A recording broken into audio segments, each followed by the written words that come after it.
Good morning students. हमने chapter 1 continue किया था। The last was exercise 1.3।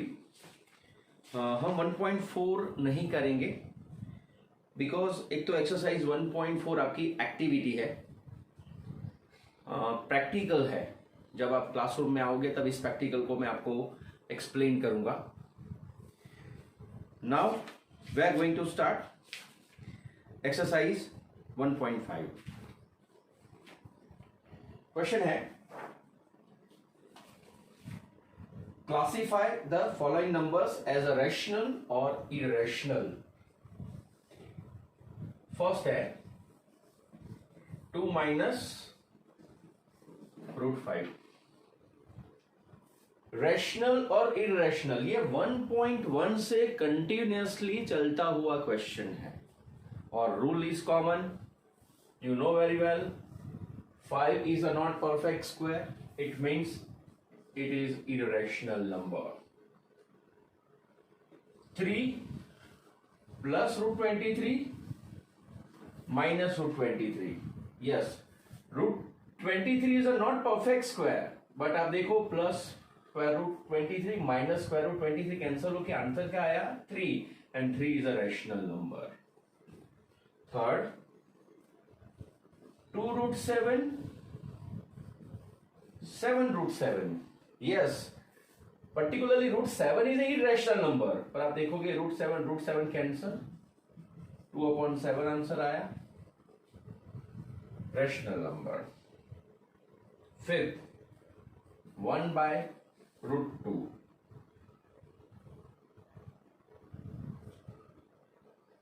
fourth 1/√2, you know √2 is not perfect square, irrational और cancellation भी नहीं हो रहा है। Fifth interesting 2π।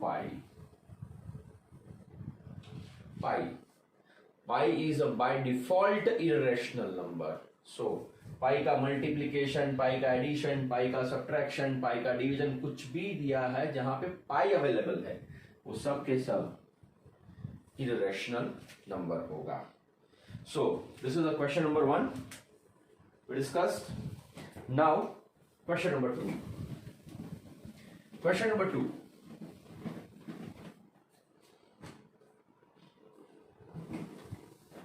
question number 2 is simplify each of the following expression. अब यहां पे आया आपका चैप्टर नंबर 2 का यूज या 8th स्टैंडर्ड के एक्सपांशन का यूज। ध्यान से एक्स वाई नहीं आएगा, लेकिन नंबर में 1 प्लस √3 2 प्लस √2, आपको इसको सिंप्लीफाई करना है। अब बेटा ये अगर एल्जेब्रे की भाषा में बताऊं तो आपने कुछ ऐसे मल्टीप्लीकेशन एल्जीब्रा में किए हैं, x into a, x into b, y into a, y into b, like that. So 1 multiplied by 2 plus √2, √3 multiplied by 2 plus √2, 1 into √2, 1 into √2, √2, √3 into 2, 2 √3, √3 into √2, √6। अब ये 2 √2, 2 √3 एंड √6 में से कोई भी नंबर सेम नहीं है, यानी मैं इसका एडिशन, यानी लाइक टर्म्स नहीं है। लाइक टर्म्स होता तो मैं एडिशन कर देता। सेकेंड 3 प्लस √3, 3 माइनस √3, हमने लोअर स्टैंडर्ड में या अभी मैंने जो चैप्टर 2 चलाया इसमें आपने पढ़ा था x plus y x minus y, x square minus y square, x plus y x minus y, x square plus y square, 3 square minus √3 square, 9, √3 का स्क्वायर कितना होगा बेटा 3, आंसर इज 6। सब नंबर 3 √5 प्लस √2 द स्क्वायर, हमने पढ़ा है a plus b the whole square, a square plus 2ab प्लस b square, है ना। a स्क्वायर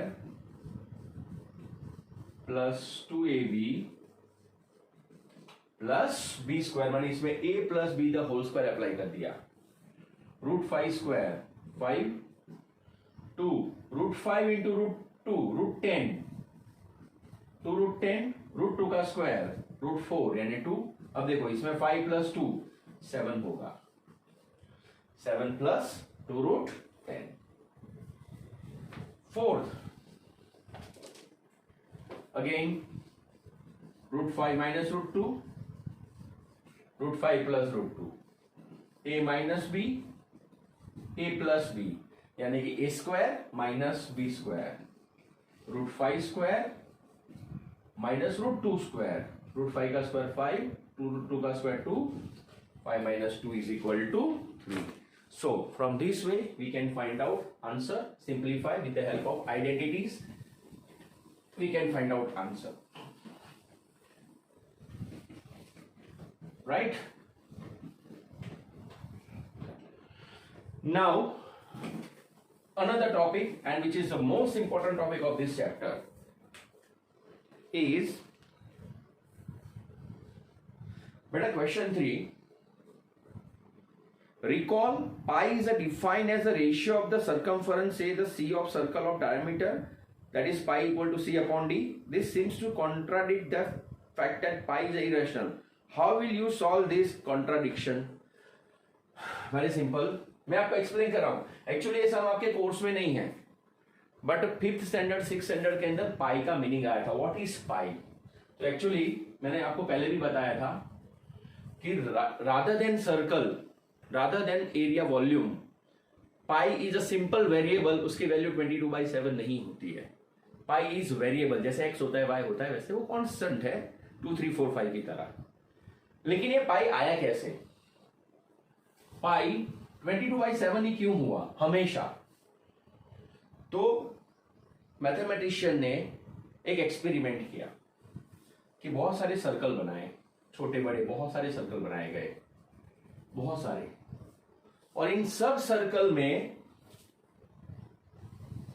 सर्कल का डायमीटर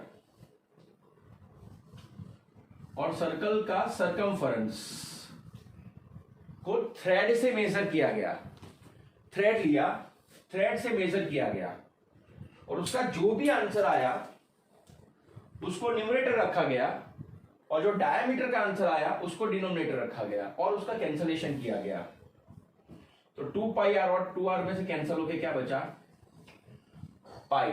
और हमेशा आंसर 22/7 ही आया। अगर मैं इस सर्कल में भी डायमीटर और सरकमफरेंस का डिवीजन करूंगा, आंसर विल बी 22/7। तो पहले पाई नहीं आया था, पहले 22/7 आया था, और फिर 22/7 एक फिक्स आंसर आ रहा था, फिक्स आंसर आ रहा था, तो उसको एक नाम दे दिया गया, एक वेरिएबल दे दिया गया जिसका नाम रखा गया पाई। हम अगर ऐसा पूछे कि इंसान कितना जिंदा रहेगा, तो हम बोलते 100 ईयर्स, क्योंकि वो उसकी मैक्सिमम लाइफ है। पर ये सही नहीं है। कुछ हर लोग के 100 ईयर्स जीते हैं। Out of 100% I think less than 1% 100 years जीते हैं। हाँ, कुछ ऐसे भी लेंगे जो 110 साल भी जी जाते हैं, मोरारजी भाई देसाई, ठीक है ना। सो हमने ऐसा गेस किया कि भाई एक ह्यूमन की लाइफ 100 साल की होती है। एक सर्कल का सरकमफरेंस और डायमीटर का डिवीजन हमेशा 22/7 आता है, और ये 22/7 को एक नाम दे दिया गया जिसका नाम रखा गया पाई। इसलिए हम हमेशा बोलते हैं कि व्हाट इज पाई? हम बोलते हैं पाई इज 22/7। लेकिन आपको क्वेश्चन पूछा गया है कि अगर मैं 22/7 बोल रहा हूं, अगर मैं 22/7 बोल रहा हूं, तो 22/7 तो रैशनल हुआ, तो पाई को हम इररेशनल नंबर क्यों बोलते हैं? तो उसका आंसर मैंने आपको दिया कि सर्कल छोटा बड़ा हो रहा है, सर्कल वेरिएट हो रहा है, और अगर कोई भी चीज वेरिएट होगी वो कभी भी डिफाइनाइट नहीं होती, वो हमेशा इनफाइनाइट होती है। We are talking about space, universe, infinite, छोटे से लेके बड़े सर्कल तक, पॉइंट से लेके बड़े सर्कल तक, ग्लोब तक। इसलिए इसको हमने इररेशनल नंबर दे दिया है। अगर आप 22 को 7 से डिवाइड करोगे you will get 3.14 something something something something something dot dot dot dot dot. You will not get final answer of 22 by 7 into the form of non-recurring repeated number. You will get answer in the form of non-recurring non-repeated number of 22 by 7, and so the pi is a irrational number. 22 by 7 is a irrational number. ये इसका contradiction था, justification था जो मैंने आपको समझाया. Question 4 टिक कर लेना. ये मुझे कंपास बॉक्स की जरूरत पड़ेगी, यानी जब मैं नेक्स्ट वीक लेक्चर्स लूंगा, लास्ट लेक्चर जो मेरा नेक्स्ट वीक चैप्टर 1 का होगा, उसमें मुझे कंपास बॉक्स के साथ ये सब आपको एक्सप्लेन करना पड़ेगा. See now question number 5 of exercise 1.5. Question 5. अब बेटा question 5, rationalise the denominator of the following. 10 बार अपने मन में बोलना, rationalise the denominator, rationalise the denominator, rationalise the denominator, क्योंकि ये एम्बॉस करने वाला, मेमोराइज करने वाला टॉपिक हो गया. Rationalise the denominator. आप एक नया मैथमेटिक्स पढ़ने जा रहे हो, एक नया टॉपिक पढ़ने जा रहे हो, एक नया डिवीजन पढ़ने जा रहे हो.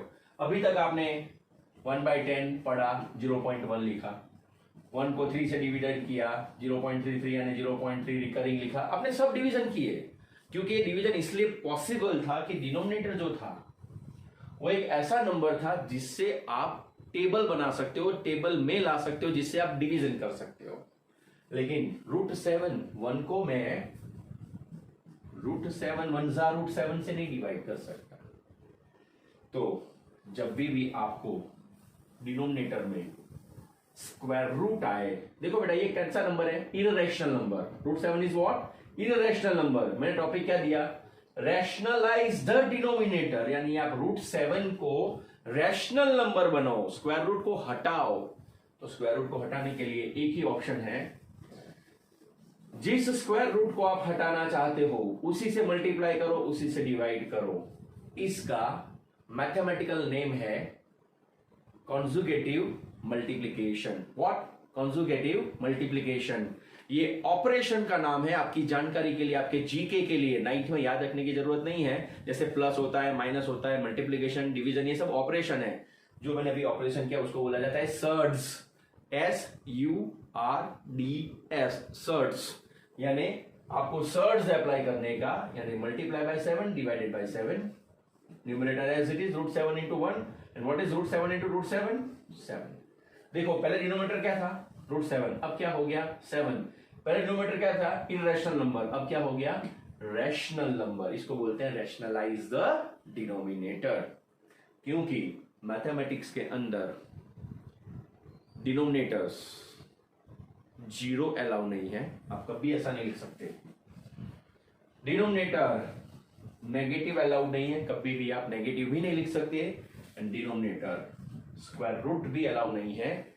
इसका आंसर है इनफाइनाइट. इसको आप -3/2 लिख दोगे, और इसको मुझे रैशनलाइज करके ये √7 को 7 करना पड़ेगा. राइट, ये था ऑपरेशन जो मैंने अभी आपको एक्सप्लेन किया, रैशनलाइज द डिनोमिनेटर.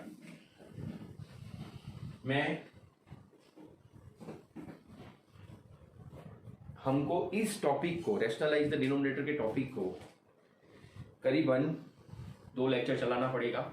इसमें बहुत सारे सम्स मुझे बाहर से, यानी कि दूसरी बुक्स में से लेने पड़ेंगे और आपको एक्सप्लेन करने पड़ेंगे, क्योंकि आपके एग्जामिनेशन में पूरा क्वेश्चन होता है स्क्वायर रूट्स को रैशनलाइज करने का, जो 6 मार्क का क्वेश्चन होता है. ठीक है, जो मैं नेक्स्ट टाइम लूंगा. अब एक छोटा सा टॉपिक है एक्सरसाइज 1.6 का, वो मैं आपको ले लेता हूं. Again I repeat, next time I will discuss exercise 1.5 question 5 and compass box based question. 1.6 इसलिए ले रहा हूं, बहुत इजी क्वेश्चन और आप लोअर स्टैंडर्ड में पढ़ चुके हो. फाइंड 64:1/2. 64 का आप ऐसा कह सकते हो 8 square, 2 cancel, answer is 8. Second 32:1/5. Can you से 2/5 1/5? Answer is 2. Third 125:1/3. Can you say this is 5 cube raised to 1 by 3? Answer is 5. Question 2. First 9 raised to 3 by 2. Can we say this is 3 square raised to 3 by 2? 2 cancel, 3 cube. आपने last year rational expansion, power and indices, rational indices, ये सब chapter के नाम है. आपने इसको rational indices 8th standard में पढ़ा हुआ है. Second 32 raised to 2 by 5. 2 raised to 5 raised to 2 by 5. Answer is 4. Third 16 raised to 3 by 4. 2 raised to 4 raised to 3 by 4. 2 cube 8. Fourth 125 raised to minus 1 by 3. Interesting. Negative को positive में कैसे convert करना है आप जानते हो. 5 cube raise to minus 1 by 3. 5 raise to minus 1. अब 5 raise to minus 1 का आंसर -5 नहीं होता. 5 रेज टू माइनस 1 का आंसर होता है 1/5. Negative power converting to positive power, और नेगेटिव पावर को पॉजिटिव पावर में कन्वर्ट करने के लिए आपको रेसिप्रोकल करना पड़ता है, पोजीशन चेंज करनी पड़ती है. न्यूमरेटर को डिनोमिनेटर, डिनोमिनेटर को न्यूमरेटर बनाना पड़ता है. बहुत सिंपल एक्सरसाइज है. 1.6. अब आगे बढ़ते हैं. Last question, question number 3. 2 raised to 2 by 3 and 2 raised to 1 by 5. Interesting. ये भी आप पढ़ चुके हो. When base is same, addition of power, and 2 raised to 1 by 3 plus 1 by 5. What is the answer of 1 by 3 plus 1 by 5? 15 LCM. 5 plus 3, 8 by 15. So your answer is 2 raised to 8 by 15. Second, 1 by 3 raised to 2 by 7. Interesting. ये भी ध्यान रखना बेटा. So 1 raised to 7 1 and this is 3 raised to 14. अब बेटा 3 raised to 14 का answer find करने मत जाना. रैशनल इंडाइसिस का रूल है कि जो आंसर आप ओरली या फिंगर टिप्स पे फाइंड कर सकते हो ना, उसको ही सिंप्लीफाई करना चाहिए. जो आप टेबल से फाइंड नहीं कर सकते उसको पावर फॉर्म में ही रखना चाहिए. Third 11 raised to 1 by 2. 11 raised to 1 by 4. When base is same in division, then subtraction of power. Now what is a 1 by 2 minus 1 by 4? 4 LCM 2 minus 1 1 by 4. So answer is, इसका answer क्या आया? 1 by 4. 11 raised to 1 by 4. And finally last question, 7 raised to 1 by 2 into 8 raised to 1 by 2. बेटा power same है. 1 by 2 1 by 2. So 7 8s are 56 raised to 1 by 2. हमने exercise 1.1 से लेके 1.6 तक, जिसमें 2 टॉपिक हमने छोड़े हैं, rationalise the denominator and geometry box, जो मैं मंडे को क्लियर करूंगा. आपको मेरे लेक्चर के साथ मैं धीरे धीरे बोलूंगा और आपको मेरे साथ काम करना होगा. मैं आपको एक स्टेप करने के लिए 10 सेकंड का टाइम दूंगा. ठीक है. आने वाला लेक्चर इस तरह से मेरे साथ रहना है. तो आपको कंपास बॉक्स लेके बैठना है, बुक लेके बैठना है और टेक्स्ट बुक लेके बैठना है. क्लियर. Take care. और आज जो मैंने आपको ऑडियो क्लिप भेजी है वो बहुत शांति से सुन लेना और सब फोल्डर अपने लैपटॉप या मोबाइल और पीसी में बना देना. Thank you. Take care. Love you. Bye bye.